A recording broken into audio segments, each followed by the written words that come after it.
తెలిసే కానీ ఈ ఇంజక్షన్ చేసినప్పుడు వాంతి జరుగుతుంది సార్. ఇట్లా వాంతి ఇంజక్షన్ చేసేటప్పుడు వాంతి అయ్యింది సార్. దాన్ని ఆపేసేదా వద్దనేది ఆయనకు ఫోన్ చేయలే. ఒళ్ళు జల వచ్చింది కానీ ఎన్ని ఆయనకు ఫోన్ చేయలే. ఫోన్ చేయకుండానే ఆ ఇంజక్షన్ అనేది అంత ఎక్కిచ్చేసింది.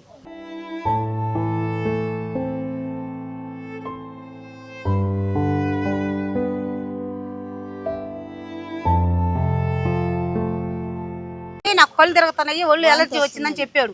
చెప్పే లోపల కూడా నీకు ఏడ తిరుగుతున్నాయి అని చెంపకు పెట్టి చెల్లి కొట్టింది. ఆడ ఉండే వాళ్ళందరూ చూస్తానే ఉన్నారు.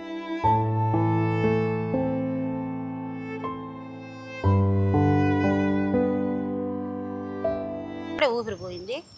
మాకు ఇంకే సమాధానం చెప్పకుండా వాళ్ళు పోయి రూమ్లోకి పోయి తలుపులు వేసుకొని దానుకున్నారు. మాకు ఇంకా సమాధానమే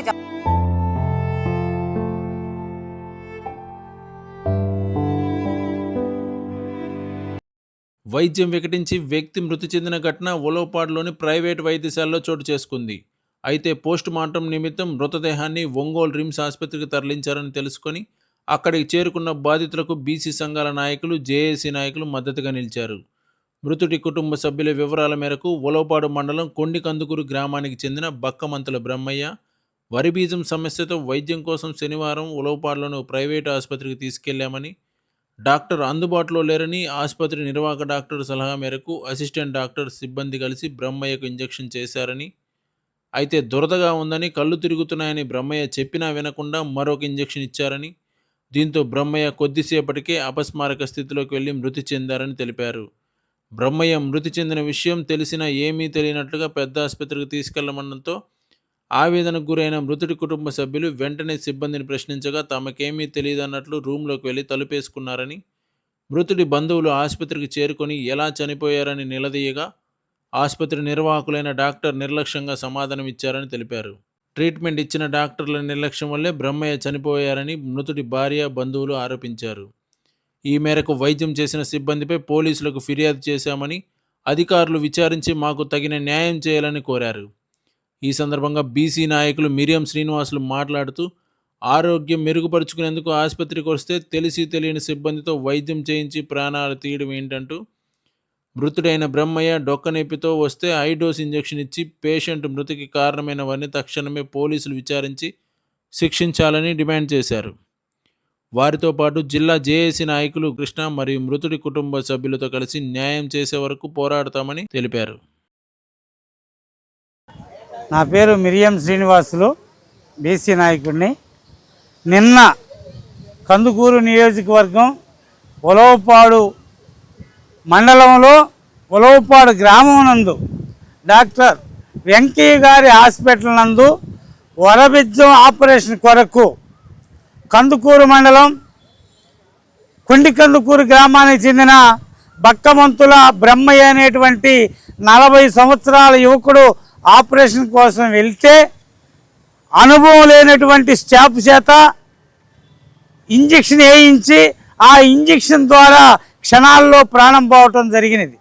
దీనికి నైతిక బాధ్యత వహిస్తూ ముందుకు రావాల్సినటువంటి డాక్టర్ వెంకయ్య గారు నిమ్మకు నీరెత్తినట్టుగా మీకు చేతనైంది చేసుకోండి అన్నట్టుగా వ్యవహరించడం అనేది జరిగింది.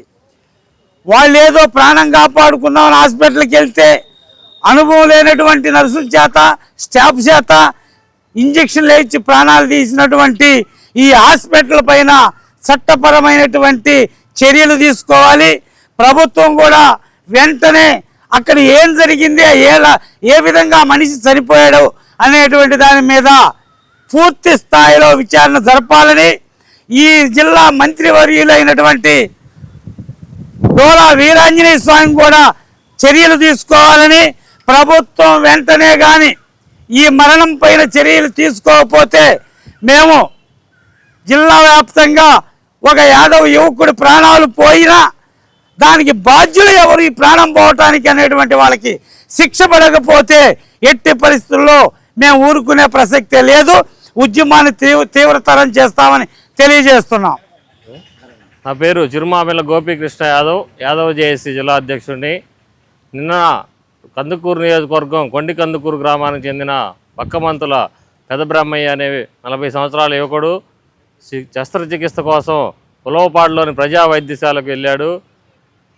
ఆరోగ్యం బాగలేకుని అతను బాగా చేసుకుందామని హాస్పిటల్కి వెళ్తే హాస్పిటల్ వారి నిర్లక్ష్యం కారణంగా అక్కడే ప్రాణాలు కోల్పోవాల్సి వచ్చింది.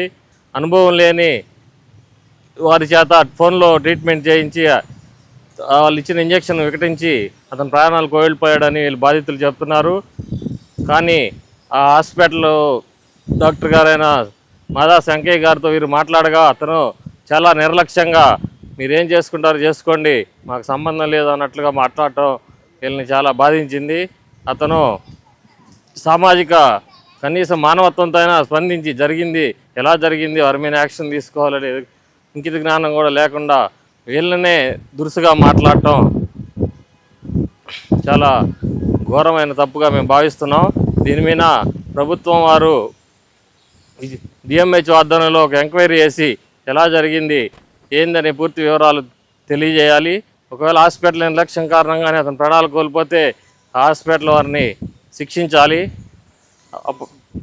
హాస్పిటల్ని సీజ్ చేసి అందుకు బాధ్యతలైన వారిని శిక్షించాలి. అంతవరకు మేము దీన్ని ఎంతవరకైనా ఉద్యమంగా తీసుకెళ్ళడానికి సిద్ధంగా ఉన్నామని తెలియజేస్తాం. నా పేరు ఆదమ్మ. నేను చచ్చిపోయిన ఆయనకి చెల్లెల్ని సదాగా చెల్లెల్ని ట్రీట్మెంట్ కోసం ఆసుపత్రికి తీసుకుపోయాము.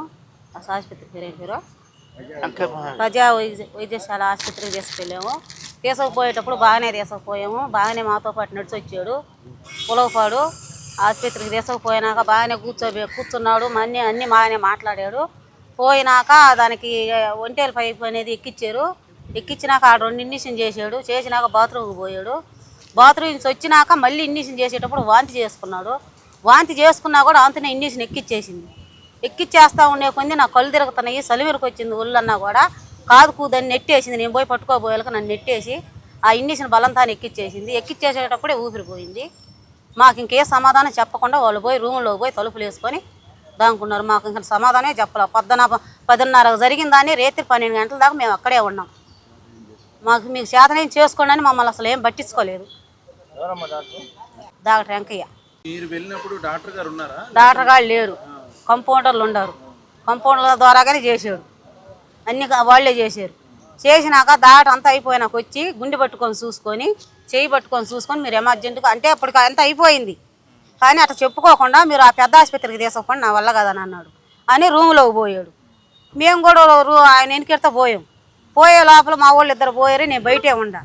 నేను బయట నుంచి మళ్ళీ వచ్చే లోపల అన్నీ ఏడ ఓడబీకేసి వాళ్ళు అంబులెన్స్ ఎక్కించిందాక వాళ్ళ బాధ్యతలు ఉండాలి కదా, హాస్పిటల్ అవన్నీ ఉండాలి కదా, అవన్నీ ఓడబీకేసి బల్ల మీద ఉనుకోబెట్టి నన్ను బట్టు అంబులెన్స్కి ఎక్కిద్దామని అన్నారు.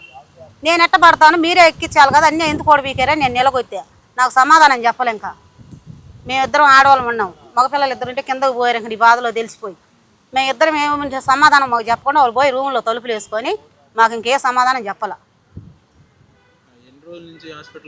ఎన్నో రోజులు లేవు. నిన్న 9:30కు పోయాము. 9:36 నిమిషాలకు ఏమో ఆసుపత్రికి పోయాము. 10:50 నిమిషాలకు అంతా జరిగిపోయింది. నిన్న గంట కూడా లేదు. ఇంజక్షన్ చేస్తానే ఉంది. ఆ ఇంజక్షన్ చేసేటప్పుడు వాంతి వచ్చింది. వాంతి వచ్చినా కూడా వాళ్ళు ఆపేయకుండా అమ్మ ఇంజక్షన్ ఆంతరం చేసేసింది. చేసేటప్పుడే గుడ్లు ఎర్రంగా తీసేసాడు. ఇంకంతే. ఏది దానివల్ల ఎప్పుడు బాధపడలా. దానివల్లగా మేము ఈ రోజుకి ఎప్పటికీ బాధపడలా. నిన్న అనేది ఏంటంటే కొద్దిగా డొక్కలో నొప్పి ఉందని పెట్టేళ్ళకి కానీ ఆయన ఇన్ని రోజుల నుంచి మేము చేపించుకో ఎప్పటికైనా అది అనుకున్నాం. ఆయన నాకు ఏ ప్రమాదం లేదని ఇప్పుడు 10-15 సంవత్సరాల నుంచి ఉన్నాడు. ఏ ప్రమాదం లేదు. నిన్న పోయేటప్పుడు కూడా అసలు ఏ బాధ లేదు. కొద్దిగా డొక్కలో నొప్పిగా ఉందని చెప్తే దాని గురించి మేము అందరం చెప్పేళ్ళక సరే ఆడికి తీసుకుపోండి నేను చేపించుకుంటాను అన్నాడు. నీ బొట్టోళ్ళు నా బొట్టోళ్ళు ఆడ బాగా చేస్తున్నారని చెప్పేళ్ళకే ఇంకా సరేలే ఆడికే తీసుకుపోండి అని చేపించుకుంటాను అని అన్నాడు. చేపించుకుంటాను అన్నాడు. తీసుకుపోయాము. మాకు ఇంకా తిరుగులేదు.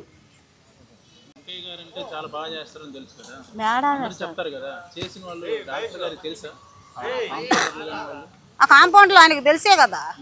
తెలిసే కానీ ఈ ఇంజక్షన్ చేసినప్పుడు వాంతి జరుగుతుంది సార్, ఇట్లా ఇంజక్షన్ చేసేటప్పుడు వాంతి అయ్యింది సార్, దాన్ని ఆపేసేదా వద్దనేది ఆయనకు ఫోన్ చేయలే. ఒళ్ళు జల వచ్చింది కానీ ఇవన్నీ ఆయనకు ఫోన్ చేయలే. ఫోన్ చేయకుండానే ఆ ఇంజక్షన్ అనేది అంతా ఎక్కిచ్చేసింది. ఎక్కిచ్చేసే లోపల దాని లోపల చెప్పాడు నాకు ఎక్కువలు కూడా వచ్చేస్తున్నాయి, నాకు కళ్ళు తిరుగుతున్నాయి, ఒళ్ళు ఎలర్జీ వచ్చిందని చెప్పాడు.